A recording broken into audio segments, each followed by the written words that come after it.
fired up. Big board ready, phones all lit. Miami mine on that perfect fit. Pick by pick, we're cutting through the smoke. We're talking future with every quote. Bobby bringing that bold hot take. Josh with the stats to keep it straight. Coach breaking down every twist and turn. Chalk on the board while the cameras burn. On the clock, let the war room rock. Hey, Bobby, Josh, and Coach where the fans flock. From the first big call to the final spot. On the clock, fans talk, Dolphins draft. Fans talk, Dolphins draft. Can't stop, oh, can't stop. Trade up, trade back, what's the move? Who's that dog that's got something to prove? Sleeper in the third, steal in the late. Every single name could change our fate. From the podium buzz to the fan base roar. We're riding every pick like it's With the 11th pick, the Miami Dolphins select. All right. Good evening, Dolphin fans. Welcome to the Finstock Draft Show on the clock here on FTSN. I'm Bobby Finstock, joined always by Coach Vogel and Josh Wingate.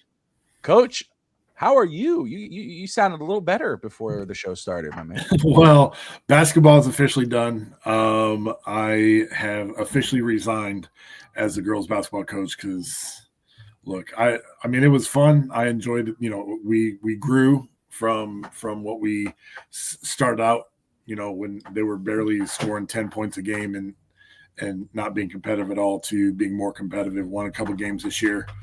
But football's my love. Football's my jam. So we're gonna try and reestablish the. I'm sure some people have seen it all over the news.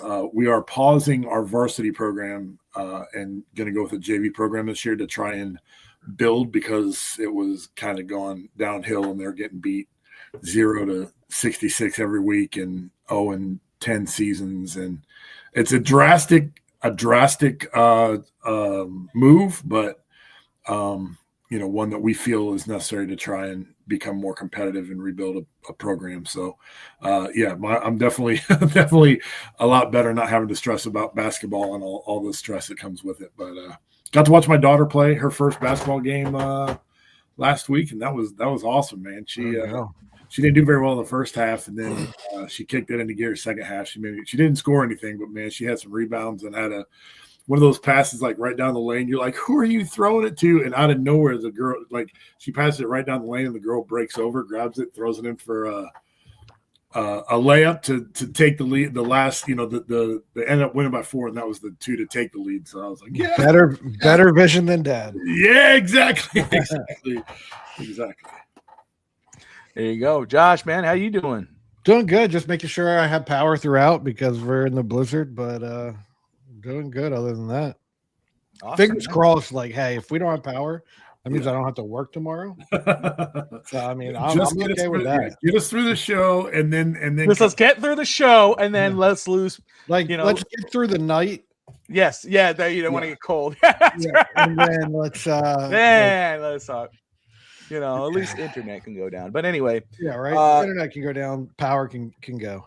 That's right. But hey, we got plenty to talk about here. We had kind of like a special episode the other day with Justin Mello of NFL Draft on SI. He joined me for a special interview series where we talked about under the radar players, his thoughts on the Dolphins draft, the quarterbacks in the draft this year.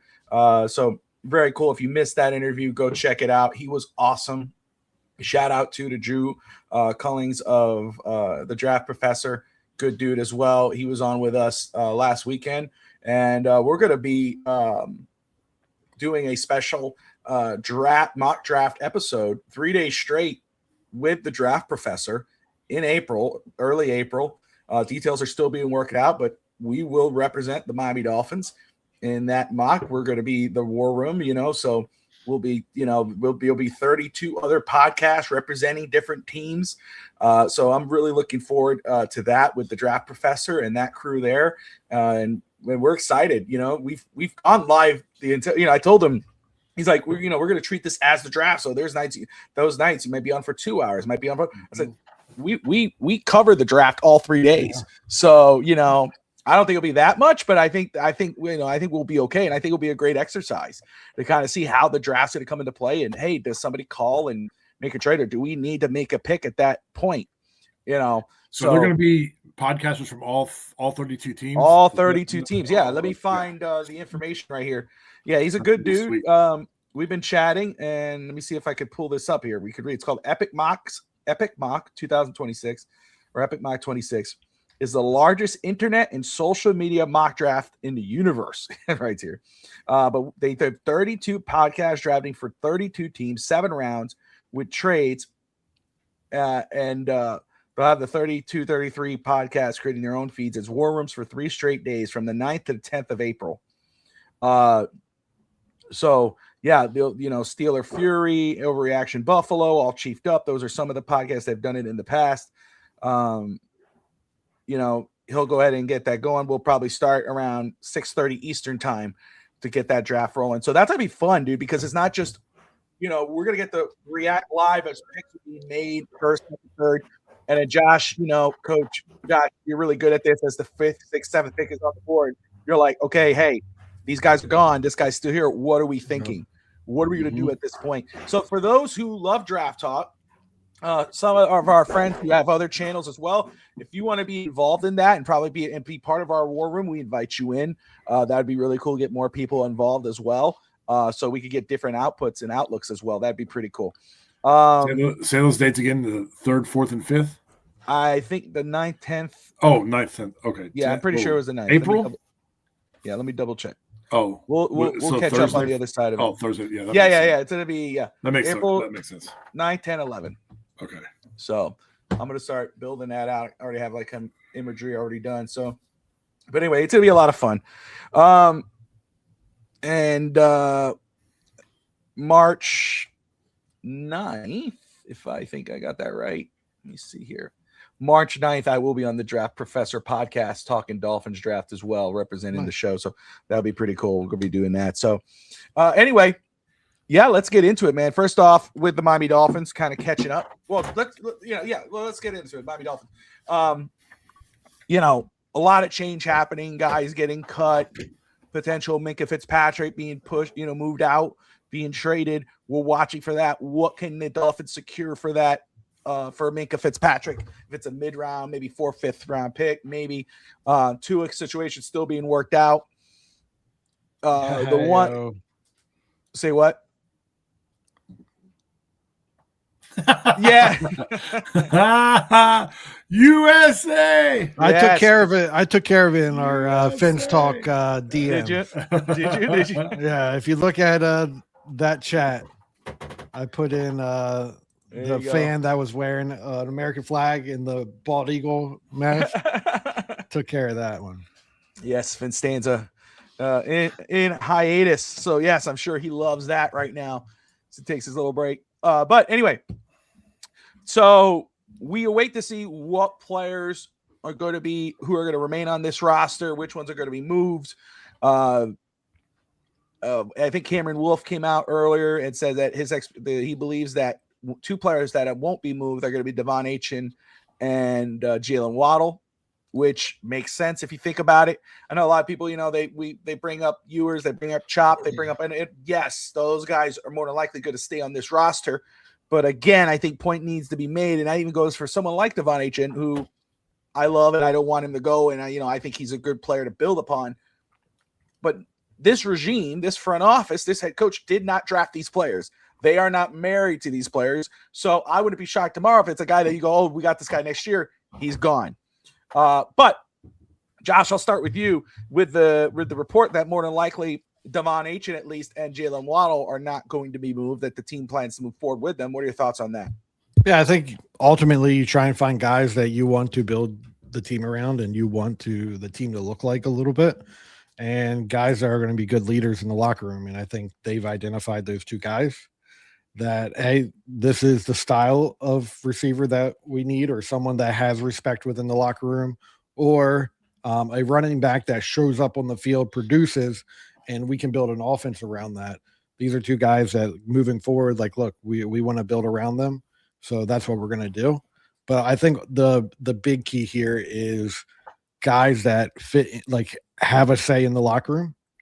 If they did not have a good locker room presence, they would not have identified those two guys.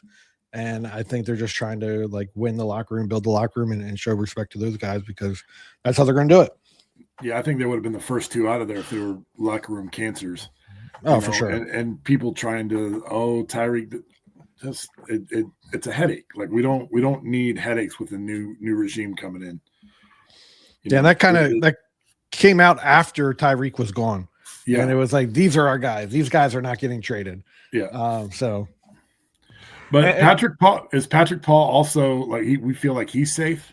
I feel like he's safe because Sully talked about him. Sully brought him up. Sully specifically mentioned Patrick Paul, Aaron Brewer, Devon Achen. Somebody asked about Jalen Waddle.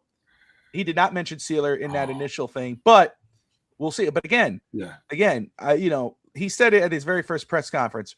He said, look, they're going to, he's going to do everything they can for anything they do here is for the best of the Miami Dolphins. Right. So player favorites like Zach Sealer, Bradley Chubb, who was a consistent presence and somebody who, despite what everybody felt about the trade and the contract, to me, he was one of our most consistent players. And if we could find a way to bring him back on a cheaper deal, I'd be down for it. Yeah. But again, it's not personal. It's business. We got to move on. We got to move forward. We got to strip the cap. The Tua situation has to figure itself out. More than likely, I'd be shocked if they found a trade for Tua with that contract. I'd be shocked. Yeah. I think a cut's coming. And again, shout out to, if it happens, shout out to Finstanza for calling it mid-season. And we were debating, because I was still thinking, I was like, no, I would not want to do it, kill the cap. But it's time to move forward, time to move on. I just don't see how you can move forward with him. Have you guys heard the piece with Jeff Darlington that just said that that Tua was like trying to go above Mike McDaniel? I can't. It was all over South Florida radio. Like, I've seen it all over YouTube, and I checked it out. And he said that he was speaking negatively on Tua, like he was trying to like go above and beyond Mike McDaniel and, trying to secure himself here or whatever. He was, but in the same breath, Darlington was also speaking, high on Mike McDaniel. Like, he did what he could with what he had, and he did the best he could by, trying to marry himself and getting the best out of Tua. And he did for 2 years, but then in my opinion, Tua got hurt. Tua got complacent, and I just don't feel like you didn't see the product on the field get any better. And I think, especially after those concussions and stuff, you had to see something more. You have to cut ties. Yeah, no, for sure. So right now, Minka Fitzpatrick on the trade block. They're taking calls for sure. Bradley Chubb, Tyreek Hill, James Daniels, all, starters, or James Daniels was supposed to be the starter. He was a big signing last season, but all those three been cut. Nick Westbrook, Ikini cut. So, what we thought were needs for this football team are now confirmed to be needs. Now wide receiver is an absolute need for the Miami Dolphins. That's not a position you're going to ignore in free agency or the draft. So at that 11th pick, if you stay there, if Jordan Tyson or Cornell Tate are sitting there, Mekhi Lemon maybe, or if one of those guys are there, how strong does Miami consider taking those guys there? We do know more than likely they prefer to trade down, gain more picks. And the best thing about the Dolphins situation at wide receiver, and Justin spoke about this when we spoke, but I think we all knew that, especially when we watched this class. We look at this class, is wide receiver is so deep. Mm-hmm. You could get yourself one or two starting quality guys in this draft and come away happy. Obviously if a Cornell Tate is sitting there or Jordan Tyson and you're like, man, that's hard to pass up on. But if you do, hey, you got some decent guys in the back. You get in the second round, third round. You got 3 third-round picks. You come out with a couple good receivers in this draft class later on. Guard now with James Daniels getting cut. He didn't step up. I mean, it just happens. He got hurt, and you got to move on from him. Guard and right tackle more than likely because Austin Jackson can't stay healthy. More than likely he's a cap casualty as well. That comes into play. Francis Mauanoa, is he a strong option at 11, or does Miami or Spencer Fanu or Caleb Lamu from Utah, or does Miami go, okay, in the second round, did they go get somebody in the second round? I'm forgetting his name, Al Anchor, or someone from there. Very interesting. Another need for the Miami Dolphins, tight end. The tight end position, right? Darren Waller more than likely will not come back. Yeah, if they had John Gruden, maybe he would have. If maybe McDaniel came back, maybe he would have. I don't think he's coming back. But if he doesn't, are we comfortable with our tight end room right now, Coach? I mean, I'm not. I think the ones that we have. Who's the one that the one that they just signed to an extension? I can't think of the tight ends right now. That's how the Hill or Dolchich. That's what. Yeah, Dolchich was who I was thinking of. I don't like that tight end room. I do like Dolchich, not necessarily Hill. So it's a good thing that we've featured tight ends today because we've got some prospects out there. Yeah, I think watching Hill last year, it was just ugly watching him on the field. But yeah, I do like Dolchich, he's a big body guy, always like a big body tight end. Has some blocking ability to him. So yeah, he's my favorite out of the two. I think he showed a lot of promise at the end of the year. Good. He's a good number 2, 3 guy that can come in. But you guys definitely need to find that number 1 guy. And I am so worried my electric's going to go. I don't know if you see the flashing at all. No, I see a little bit, but so far, at least your internet's going strong. Yeah. Let's just say, first off, Josh, you want to let everybody know your situation right now, where you're at and what's going on, so in case you do drop out, they know what's up. Yeah. People around me. My wife just texted me that one of her friends is out of power. So yeah, we're losing power around. We have a blizzard going on right now. Expected to get anywhere from I think they said 12 to 18 inches now. So. Well, let's get this rolling here, so that way we don't lose. Josh, if we do, I do have some notes on the tight end he is covering today. Yeah. So, but we'll get him going first. But before we do tight ends, Robert Thomason in the comments. Appreciate Robert in there, Scotty, Ray Finkel, as always. Everyone who's watching right now, wherever you're watching. Scotty, too hottie. Robert says, hey, Sadiq leads a strong group of draftable tight ends this season. And that's one thing about this tight end group. Not a lot of guys that, at least right now, as I'm watching, none of them jump out of the pack.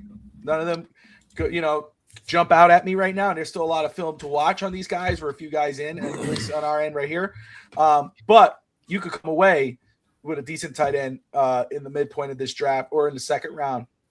But, Coach, you were talking about Sadiq earlier. What are your thoughts on this tight end class and Sadiq out of Oregon? Well, I purposely haven't watched a whole lot yet just because the way people were talking about him, they made him sound like he's the hands down first overall tight end off the board. And the game, the game film that I've watched, I don't get that. The same standout qualities like Brock Bowers and Tyler Warren, right? If he had those kind of things, at 11, you would consider, we got to, we definitely want a tight end, especially to have a second year quarterback and Ewers and anybody that's coming in, to have that safety outlet. That's kind of what I was expecting when I turned on the film, and I didn't see that. I feel like, there's 3 or 4 tight ends that are, back of the first round, second round guys that all kind of pop similarly, if that makes sense. No, 100%. There is that, and there's not, you don't feel that there is that one guy. There's not Brock Bowers or that or Tyler Warren in this draft. You don't feel that Like if you don't, if you Sadiq miss is on that guy. Yeah, if you miss on Sadiq, I don't think that you're going to be hurting. There's going to be guys in the second, third round that you're going to find that is, they're all going to have similar production in that NFL. Yeah. And I will. Oh, go ahead, Josh. You want to respond to that? No. Yeah, I agree with it. I think there's a lot of guys that you see. It's kind of like what we were talking about earlier about the defense end position. There's a lot of guys that specialize in some things. They're not great or well-rounded overall. But I do think we have a lot of good talent in the tight end room. It's just a lot of these guys need to develop and do more things better. One thing that I see overall, except for the guy that you watched, they struggle to find like the soft spot of the defense. And that's a huge thing for a tight end. Even Sadiq, like he can struggle to find that soft spot. When he sits and looks for the ball, he's more so sitting in front of a defender rather than finding that soft spot and finding that good spot for the quarterback to throw him. So things like that are things that these players are going to have to improve at.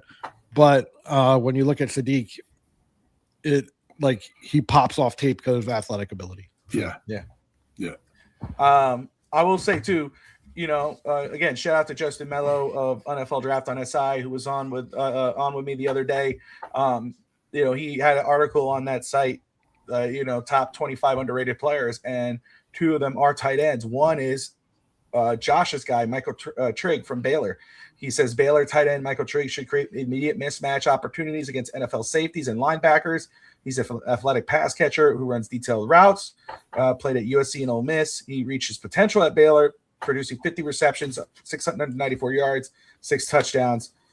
Is second with the Bears. And then the other tight end was John Michael Gollenberg out of Wyoming, another pass-catching tight end who was most comfortable when split out as a receiving option, runs savvy routes, routinely creates separation, coming from – but the traits are there. So those are two guys that he had on there. The other 25 on that list, all the different players, guys, check out if you want to check those, see who are his top 25 guys, underrated sleepers in the draft.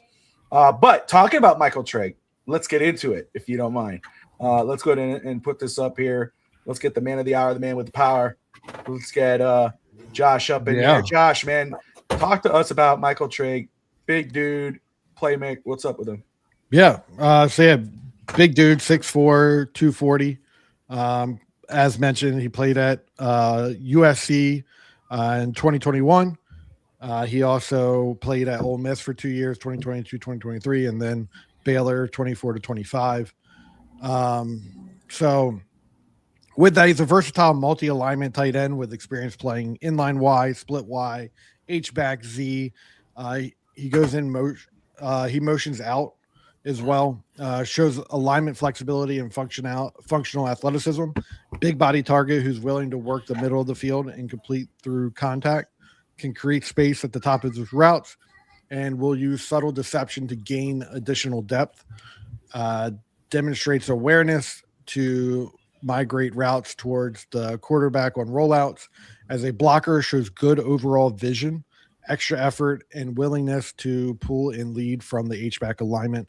Like a lot of times you'll watch him in the H-back, he's pulling into a hole and blocking for his running back. Competes for teammates and plays with strain. Limitations show up in the passing game, does not have natural hands and will catch the ball into his body. Struggles consistently to locate and settle in soft spots versus zone coverage. Will not separate with straight line speed. Needs additional functional strength to sustain as an inline Y. Occasional retaliatory behavior, but it's really not concerning. He'll get chippy with some guys, elbow them as he's coming out, which could lead to some penalties, but didn't there. Projects as a flexible movement tight end whose alignment value and blocking effort provide utility, but whose spatial feel and hands must improve to become a more reliable passing option. Michael Trigg out of Baylor there. Finished the season with 50 receptions, 694 yards, and 6 touchdowns.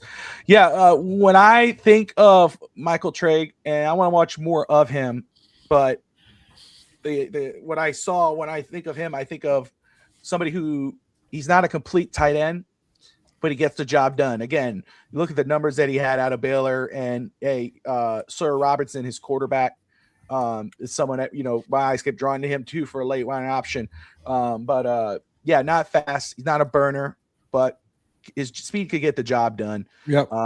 Has that yard after the catch ability. Blocking needs work. That's one thing that he lacked, at least from what I saw. You said blocking? Yeah. Oh, I liked his in space blocking. I thought really when he pulled and like hit the defender in the hole, I really liked that. I thought he did a really good job with that one. Interesting. Coach, what do you think about Michael Trigg? I watched a little bit of his film. I agree with what Josh was saying.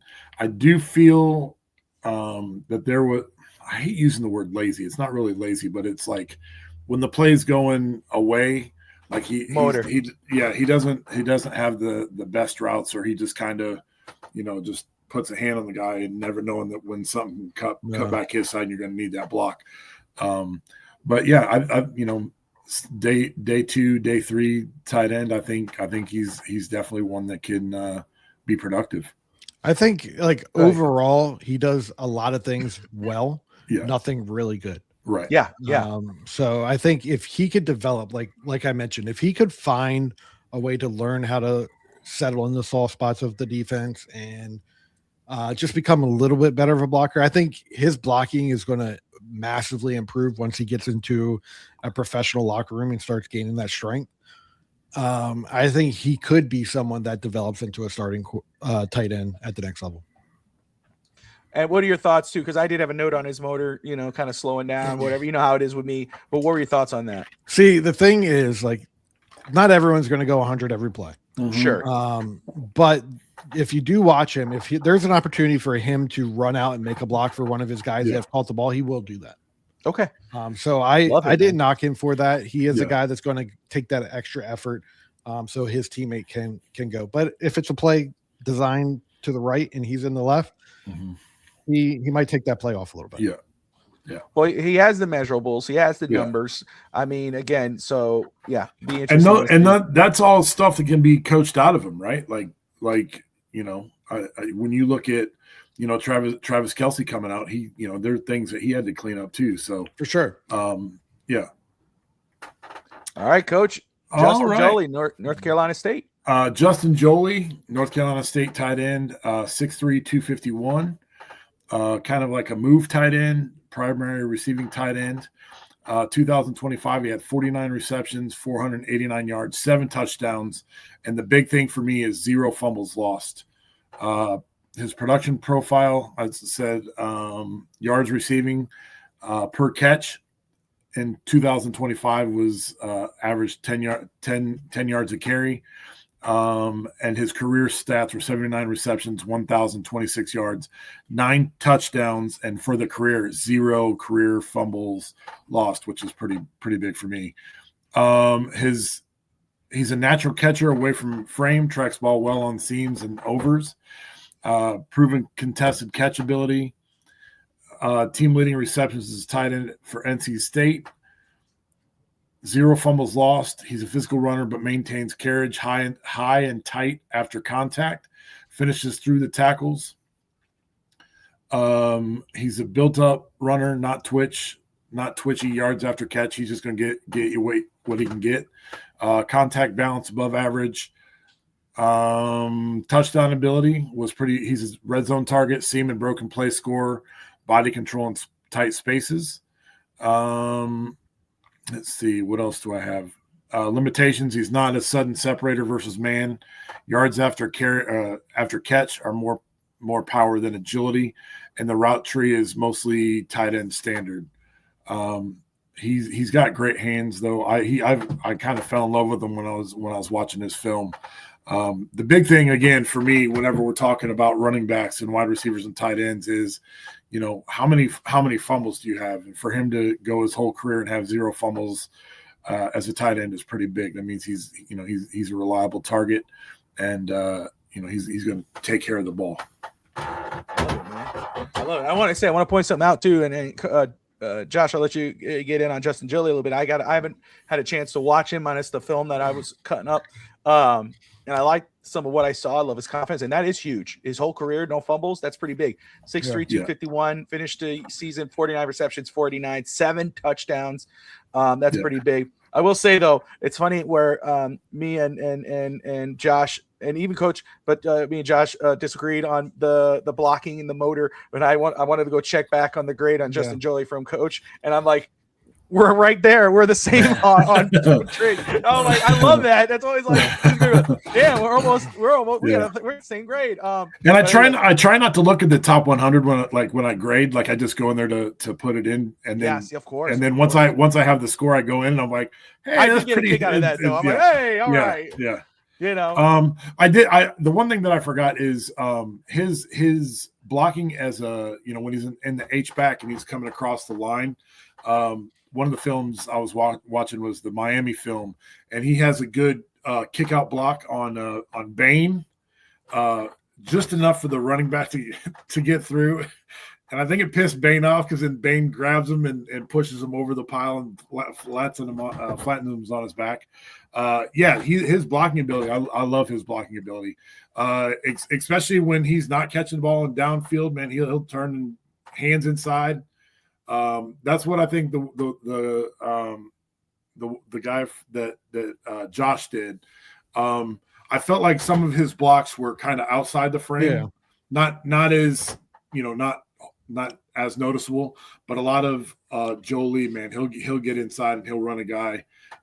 He's really good, like on those in the screen game when they have him out blocking, he kicks the guy out and then the receiver loops around. So yeah, he's got good blocking ability. He's not a Tyler Warren type tight end. He's that's not what he is. More of the stand up tight end and get what you can get, but he'll bring a load. There you go. Adrian and the Rainy Day Podcast in the house. What's up, my brother? Good to see you in here, my man. Shout out to Adrian and Rainy Day Pod. Too Raw for SmackDown as well. All right, so let's make sure we get this here.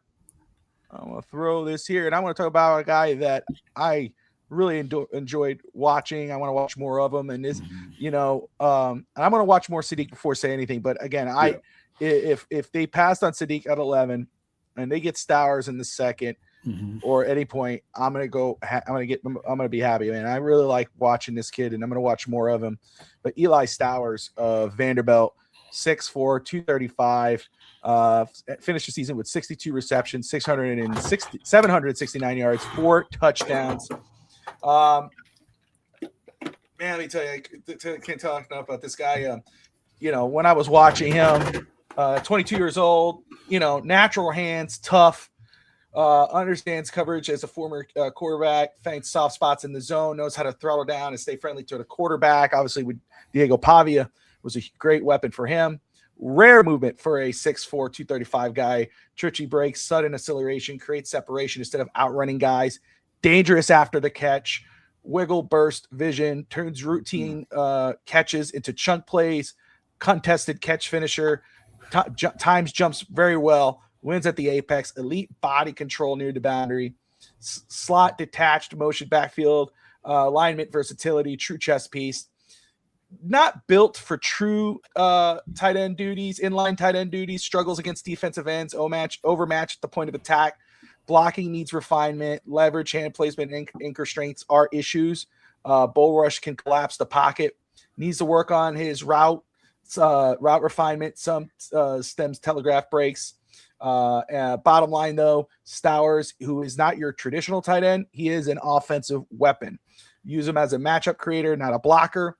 In a creative system, he's a difference maker with a big upside potential. Yeah, for me, the thing that I liked about him is Vanderbilt has this kind of like a backside tight end screen away from the action where he starts on the right and then cuts across in the little shovel pass to him. I saw like 4 or 5 times, man. He got 30, 40 yards in that little shovel tight end screen pass. That's where I feel like that's that weapon that you're looking for, right? Is being able to have some of those type of plays where you can get him short yardage and then he can break open. Ooh, that one there's some flickering. I will say, when when you lose a Tyreek Hill and you're losing Darren Waller and you need offensive weapons with Jalen Waddle and Devon Achane, Stowers could help you get that weapon. He could probably step in for a Darren Waller. And you could still go and get another, or you already have someone on the roster, another blocking tight end. You go in with 2 tight ends. But again, I know I would love to get a guy who could block. He can work on it. He could get better at it. But if you're looking for probably a day one contributor, a rotational tight end, a rotational player who could contribute day one on offense, Stowers is that guy. Josh? Yeah, so definitely a pass catching tight end. Like I said, out of all the guys I've watched, he's not one that as my power keeps flickering. He's not one that is going to he will sit and find the soft spots in the defense and become a target for his quarterback. And I watched the film and I was like, man, this guy's slow. I didn't think he was that fast. And I think what it was is he runs like a duck. You see, he kind of like his feet don't go out in front of him too much. They go more. You're gonna make me go back and have to look at it like that. A little hardcore. And quack, I just quack. made him look slower. But then you look at him, and then as well, I also as I was going through that mindset of man, this guy's a little slower. He got ran down. It was the Alabama game. He got ran down by 44. They're big defensive tackle, and I was like, oh god, he must be slow. But yeah, but then you see these plays where he's running with his receivers, and then as well, behind the line of scrimmage, those little quick screens that he takes down the field, and he's a weapon. I would love to see him be able to block a little bit better. Yes. But other than that, hey, that's what this league's turning into. You don't have to be a blocking tight end. You can be a receiving tight end and make a lot of money and make a difference in this league. So 100%. I will say I wanted to go back and look, and Coach and I are pretty close as well on that on Stowers, so on grade. So that's pretty cool. I did put in my notes, good route running, soft hands, and ability to run after the catch. Not much of a blocker, more of a receiving tight end. Yeah, runs like a duck.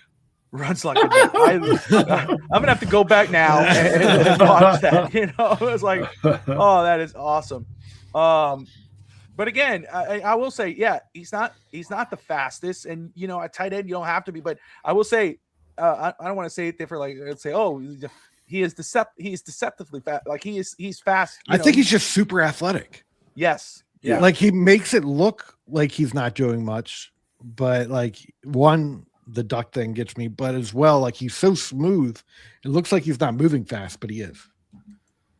Yeah, it's gonna be interesting for sure. Miami is, if they don't get a tight end free agency, they're definitely gonna have to address that in the draft. And again, they don't have to go early on a tight end.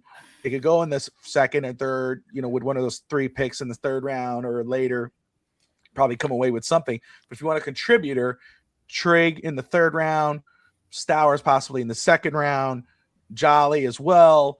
And there's some other guys we're going to watch as well and go in there. You got Jack Endies, you got Max Clare at Ohio State, Oscar Delp out of Georgia. There's some people out there available for the Dolphins. So Josh? One of Green Bay's favorite tight ends ever is Jermichael Finley. They will let him go, bring him back, let him go, bring him back. They love themselves some Jermichael Finley. And I think Jolly kind of reminds me a little bit of Jermichael Finley. He's got that ability to catch the ball, but also has that blocking ability to him as well. So I'd look at Justin Jolly here, and he's got the same kind of body type. Yeah. Yeah, I fell in love with Jolly when I was watching him, and I wasn't expecting it. I just was curious as who the next big touchdown maker was. So I turned on the film, and yeah, he was doing everything that I wanted. Like when you're coaching the high school level, you're like, this is what I want you to do. I want you to come across the line and kick out that big old ugly rush end out there, and make it hurt, and then I'll feed you the ball in the end zone. There you go. Well, we'll keep the show short and sweet tonight because of Josh's power. We don't want to lose him. Maybe we will run it back before Wednesday. Maybe we'll do a special mock draft episode or something, depending on what the availability is, because I'm flying down to Florida for the Dolphins Cancer Challenge on Wednesday. I'll be flying down there Saturday. Next Saturday is the event. So looking forward to going down there, and whoever's going to be down there, if you're watching, if you're going to be there, say hello. Excited to see everybody and attend that event. So we'll see what happens with next Sunday's show, whether it's these two fine gentlemen who I know could run it, or we just move it on another day. But for us, I know some people love the mock drafts, and we would love to do one, but I don't want to lose Josh while we're in the middle of that. So we'll Josh and Coach and I will reconnect before Wednesday and see if we could run one quick. I think that would be cool. Yeah. One thing I want to say, Scotty says Stowers can't. He doesn't think he can play inline. I think, like, as of today, I would agree. Like, I think he's more of like that flex tight end. Yeah, I was bringing up to. I think as these guys get into professional, like, there's a difference. Like, you can still go to Alabama, but once you get into a professional locker room where you are fully focusing on like working out, like, I don't know. Like, if you look at Dallas's tight end, and I can't think of his name right now, and that looks awful on me as a Cowboys fan. Ferguson. Ferguson. Yeah, he's very similar to Stowers of when he was coming out of Wisconsin. He wasn't this overly big guy. He showed the ability to block. I think Stowers shows the willingness to block. I just don't think he has the strength to block. And I think some refinement. I think you could see him being in line and moving out. And I need to watch more of, like you mentioned, I need to watch more of Sadiq. Yeah. But I don't hate Stowers, especially with like his ability, his route running, and I like Stowers a lot. And I will say too, I mean, again, and I don't want to take anything from, I mean, we know what Pavia might be in the pros and it's not quarterback, but I mean, I don't want to take anything away from Pavia and what he did at Vanderbilt. However, when, you see Pavia's numbers, you see what he was able to do, and you saw what Stowers did for him. You're like, hey, if you have a young quarterback or a quarterback who doesn't have a tight end and you need an offensive weapon, tight end being a quarterback's best friend, especially a young one, Stowers could be that guy for you, and they could grow together. So, Stowers for Quinn Ewers or Stowers for another rookie or this year or next, sign me up if it's a later round pick. But yeah, we're going to watch more Sadiq. We're going to watch more of Claire. Scotty says Claire in the third would be great. We'll get all that, again.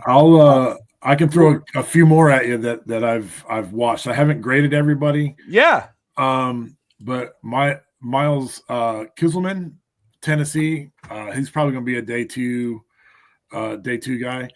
That was the guy I was considering to watch. Yeah. It was between him and Triggs, and I ended up going with Triggs. The thing that intrigues me about Brett Norfleet, he's the Missouri tight end, is he's 6'6", and man, would that be nice to have that weapon. Now he's probably going to be a day three guy. From Missouri. Yeah. Did I say Missouri? That's what I was talking about. Yeah, Missouri. Yeah, the kid from Missouri. I liked some of the stuff that I saw. What do you think about this Notre Dame? Because when I was looking at it, I even put it in our group. I was like, I'll leave the Notre Dame guy for coach. But like when I go to tight ends, I look at size. Like I immediately look at the size because that's my thing. Like I don't Stanford. I don't think Reardon is as big as say Michael Myers was when he came out. Really? He had some injury concerns. I think he could be sneaky good. I think he's, probably third, fourth round tight end, especially with all these tight end prospects that you have. I mean, and unless there's a run on tight ends all of a sudden, I think, I mean, I'm high on Reardon just because I watched him play all the time. That's why I didn't want to do him, because everybody feels like I'm such a Notre Dame homer. No. So I was trying to- That's good. I want to ask you guys this very quick. This should jump very quick. Thinking about, I meant to ask this at the top of the show. Forgive me. We're gonna go back and watch, and I'm sure we'll have more information later. But Joey Aguilar, Tennessee quarterback, was trying to fight to come back, doesn't get the chance. They denied him, so he's gonna he's gonna go into the draft. Where do you see? I know we haven't watched too much film on him. I know we saw some of him last year. I mean, he was up at one point. He was, a favorite, one of the favorites, or in that rating for the Heisman, and he got hurt. But where do you stand on him right now as a quarterback in this draft? At least, before we actually get a good watch on him and give our official scouting rate. I'm going to real quick pull up my quarterback. So they didn't have film on him, so I went back and kind of watched the good name there. Good name there.